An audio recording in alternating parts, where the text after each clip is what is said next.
Well, right about now, some of you might be saying, really, Steve? Another Stihl MS 170 chainsaw video? Well, yeah.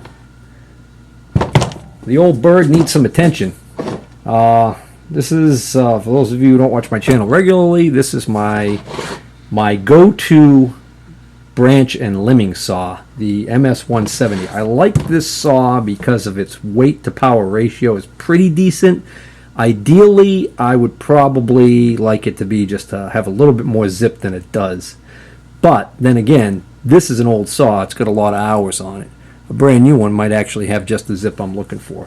Although if you read online, you read reviews, there's a lot of people that talk about, yeah, it's a little underpowered. But, you know, what are you using it for? Well, I use it because once I get a tree down, if I just want to limb that tree and I'm cutting a lot of small branches and stuff off, this is a nice light saw to work with. It doesn't tear out your rotator cuffs all day long, you know?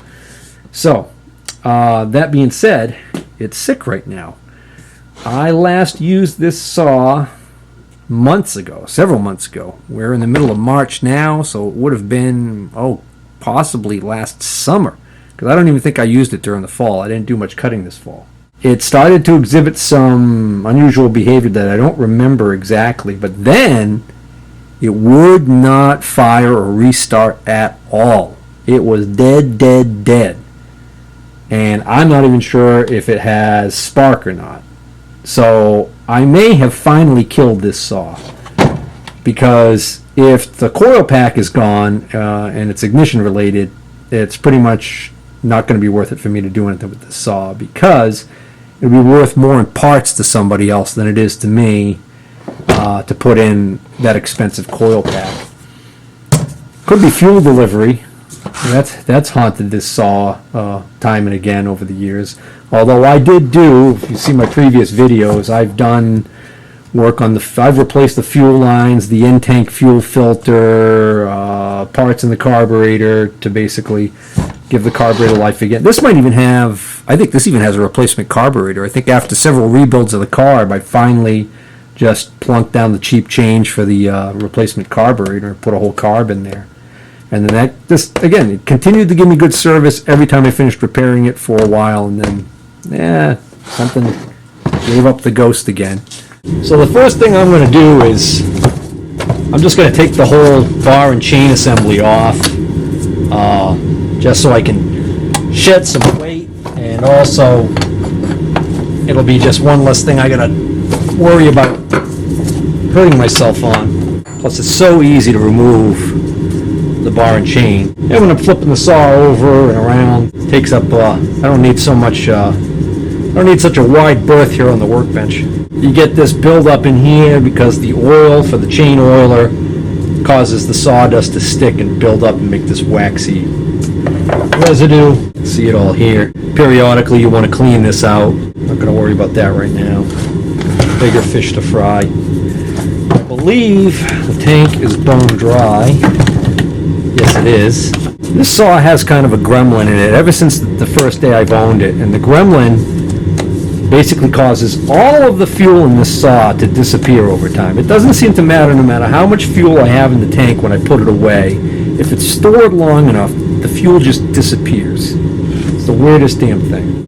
Somebody works on these saws all the time, probably can tell me exactly why that is. But it's an annoying little gremlin. But there's no fuel in there now, which suits me perfectly fine because I'm tearing it down anyways. And just flip that comes right out. That's nice. Filter, pre-filter, well, it really is the only filter. Oh, we got some gunk in there. I can see it already. Yeah, there's some gunk in here. Oh, so for those of you who didn't notice, this lever right here, you want to flip this all the way down, and that enables you to take the cover off without any problem. Now I'm going to remove the choke linkage, which is right here.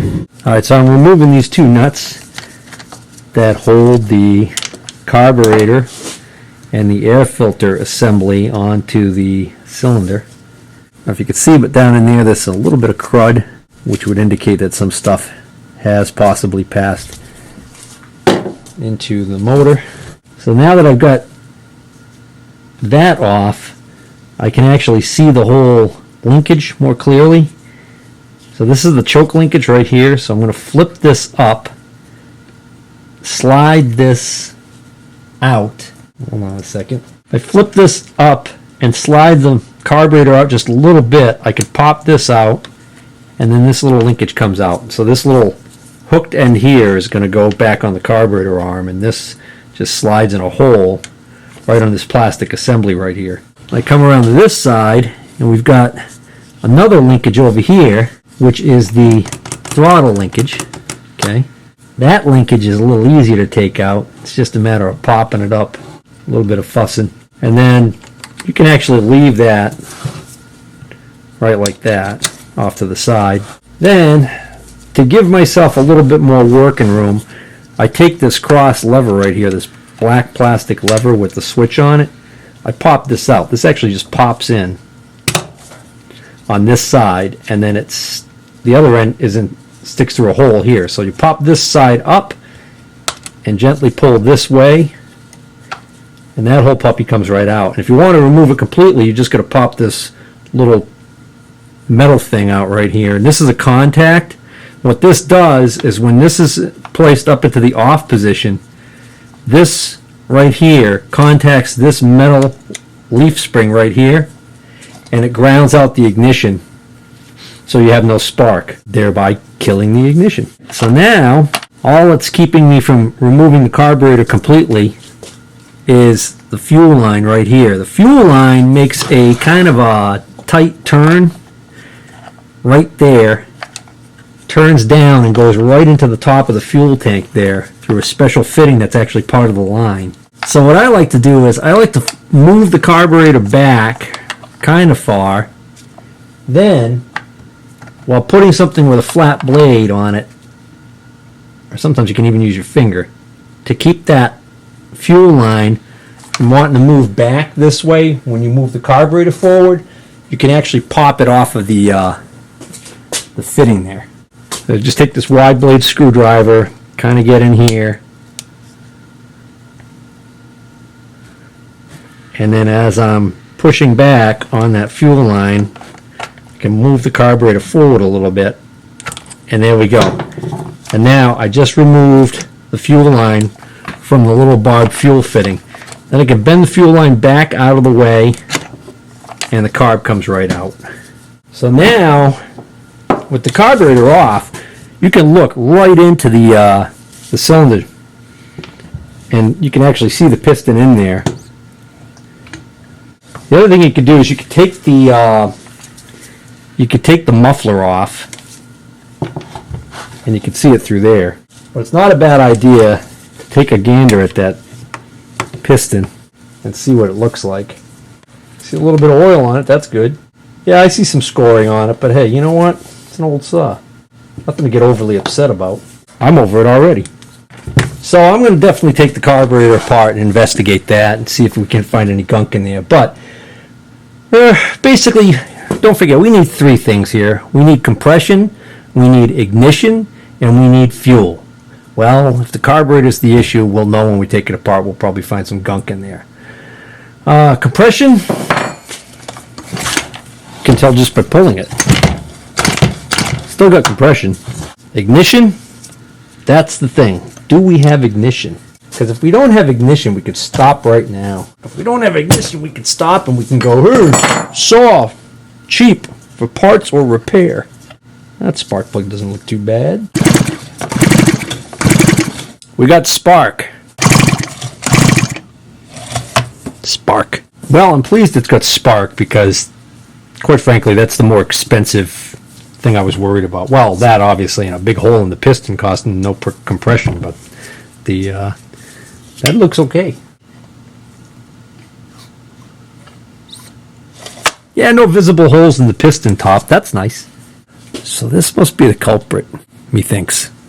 So before I even open it up, I like to take an old toothbrush and just scrub all the heavy dirt and crud off the outside of it. Alright, so I just removed this screw. I like taking this side off first because it's the easier side to get off. It's just one screw. And because of the shape of the part, the way it matches the shape here, it's kind of hard to put this on backwards. Well, right off the bat, I'm really unimpressed. This looks very clean. You know what though? I've opened it up before and found clean there and then found like a nightmare somewhere else, so we'll see. There's only but the slightest debris in the screen. No visible cracks or damage in this membrane. So I don't see any visible cracks or anything in this membrane. And rather than run the risk of tearing it by trying to take it off of there, because it's usually stuck to that pretty well, I'm going to leave that alone. And it feels pliable too. That's the other thing too, is if this loses elasticity, it can be a problem. Now let's go in this side and get the right size screwdriver for that. So it's important to note when you take this one off, because this you can put on backwards. It screws on backwards, but then you'll quickly realize you can't put the carburetor back on properly. So we know that the fuel elbow or inlet right here actually faces towards the back, towards the handle. So this is the intake side. So this is the choke butterfly right here.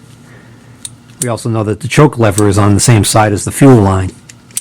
So we just want to make sure that when this goes back on, this is facing the rear of the engine. This is going to have to come off for us to see what's going on underneath.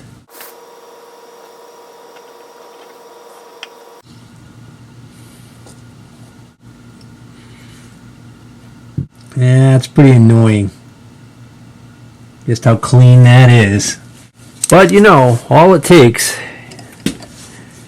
is, for instance, this little jet right here has a very, very tiny hole in it. All it takes is an obstruction there, and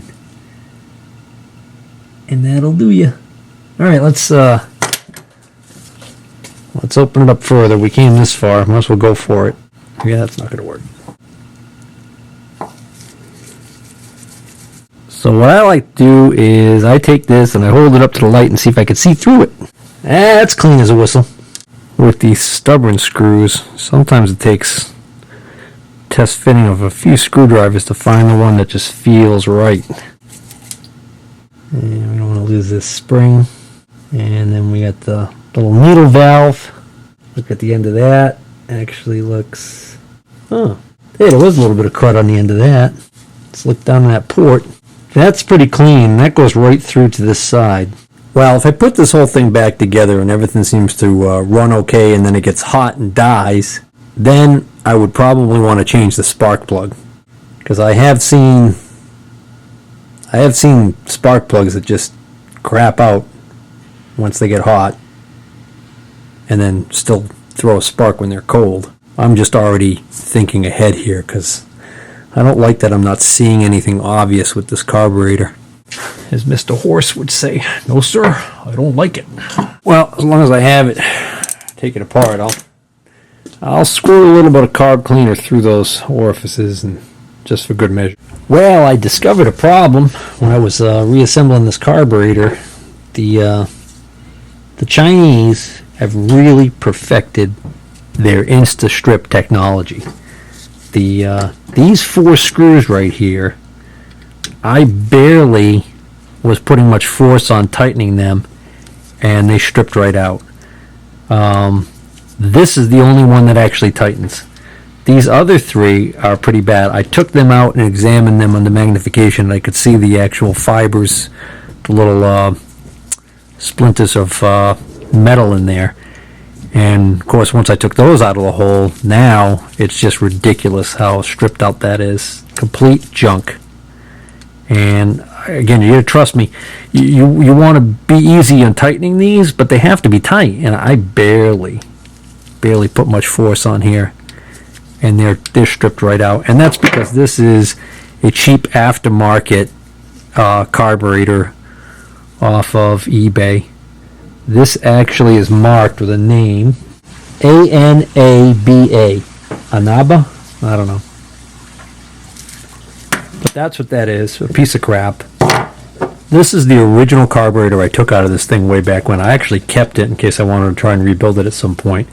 This one is made by Zama, Z-A-M-A. And I believe this is also a foreign made. Yeah, this also says China right on it. But I think this is made to a better specification for Stihl. these screws, even though I've taken them out and put them in 100 times, they still tighten the way they should tighten. And it's not the screws, the threads on the screws, it's the threads in the carburetor body itself that gave up the ghost. So that's unfortunate. So I could put this back in there, but I mean, it's a wing and a prayer that doesn't loosen up. I'm sorry, that's the original. That this doesn't loosen up and cause a vacuum leak under here, air leak, whatever. So that pretty much is junk. As luck would have it, the one good thing about this carburetor being so cheap is that when I bought it, because of what the shipping was on it, I bought two. So I have another one of these El Cheapo carburetors, brand spanking new and ready to go. Let's see if I can't strip these screws. See, these screws are nice and tight. It's the weirdest thing. So I'm just going to throw this whole brand new carburetor in there and be done with it. Alright, I got it all back together. The camera shut off at some point, so sorry if you didn't see the reassembly of it. I think those of you who've seen my other Stihl chainsaw videos on this MS-170 have probably seen me put this thing together and take it apart enough times. So, anyways, I got the new carburetor in here. Let's gas this thing up, take it outside, and see if it runs.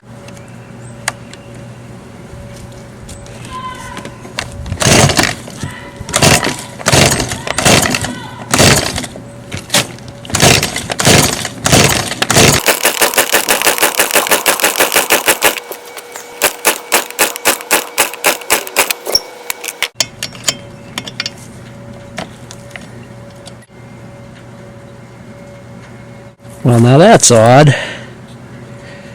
We got spark, and I can smell gas.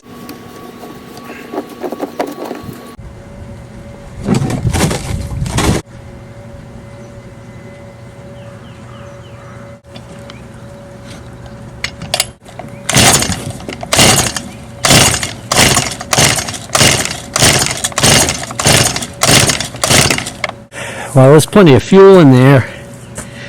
And this spark when I test it with the spark plug out.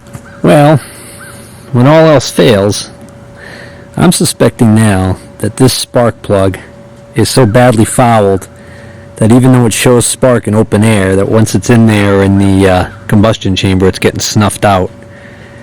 Yeah, I know, but it's happened. So the plug that was in there is a CJ8 Champion. So I just went to the auto parts store, and I can't remember if I've ever changed this plug. And not knowing, I always ask them to look up and see what is supposed to be in here. And interestingly enough, they couldn't find the listing for the MS-170, but they found the listing for several others.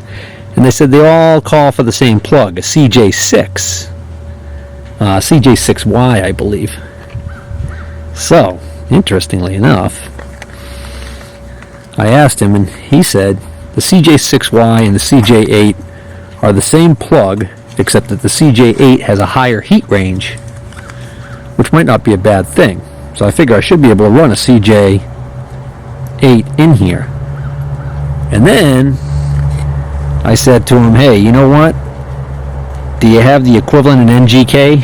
Because I'm kind of a snob when it comes to spark plugs, especially in small engines. So anyways, so I got myself a BM6A, and here's the thing, you can't just throw any old spark plug in here, because what's unique about these plugs is that you can actually see that the tip of the ceramic insulator, the end of the ceramic insulator is actually below the surface of this end right here.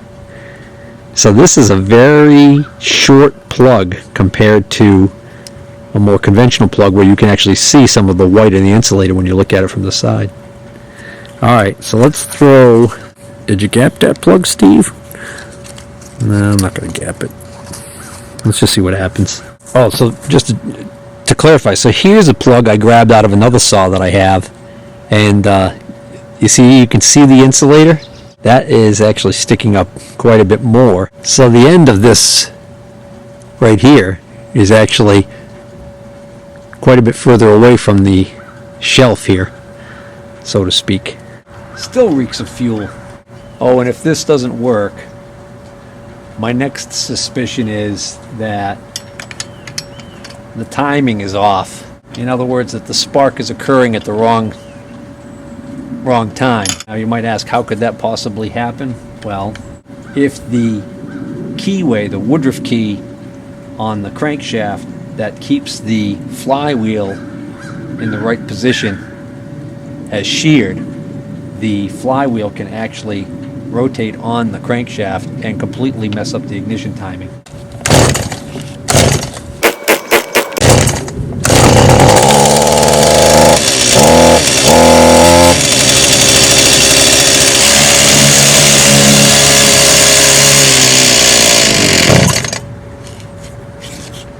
That's something.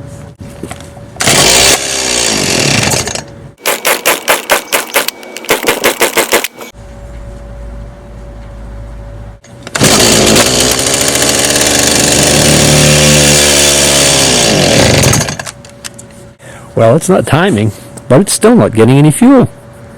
Can tell. Put a little fuel in it, runs a little bit, and then stops. Son of a gun. Hey, Daddy. So what's wrong with this? I don't know. You went out, bought a new spark plug? Yeah, that helped, but it's not solving the problem. Squirt gas in the carburetor, and it runs for a little bit on that little bit of gas that I squirt in there, and it stops.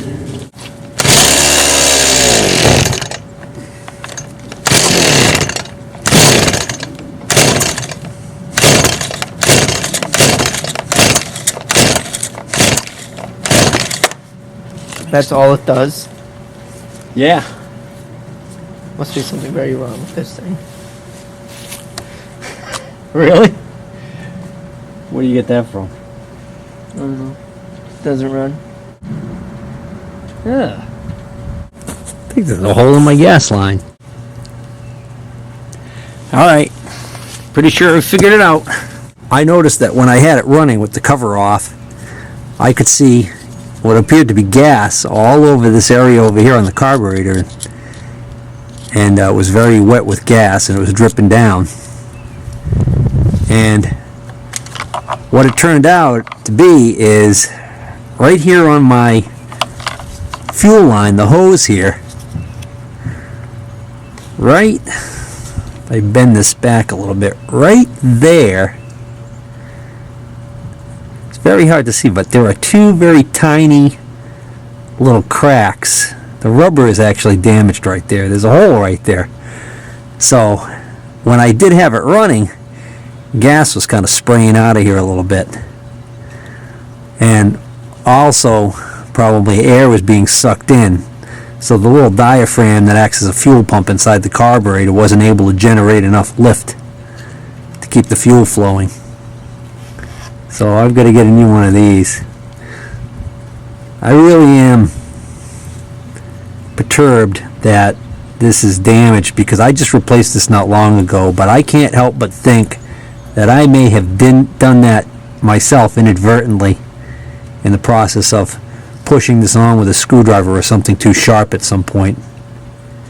I don't know, but there's definitely damage right there. Right to the left of my finger right there, there's a couple of little slices right where this bends, and when I bend this even more, you can see it almost open up. And through the miracle of editing, the part's already here. Well, actually, so it's been a few days. This did come really quickly though. Got this for about $5 off of the bay. Yeah, $3.75 postage included. Gotta love that. I'll tell you what I don't like. I don't like the design, the way that they made this. I have not been able to find a way to get this out of the tank without removing the tank.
just do one final check of the this whole interaction of this mechanism here. If you've done it correctly, the way it's supposed to work is I pull the throttle all wide open, push this all the way down, choke is closed, and it's now held in wide open throttle. Choke closed, or choke open, wide open throttle. Pull this flips up.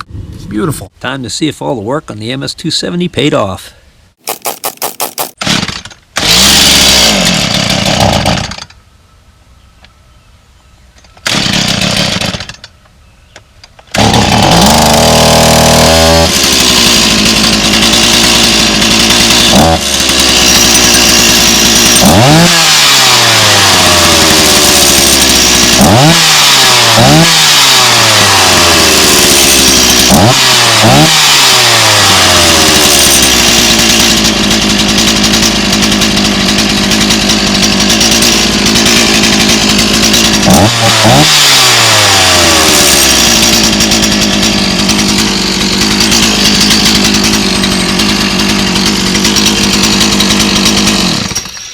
Alright, let's put the bar and chain on and see what happens.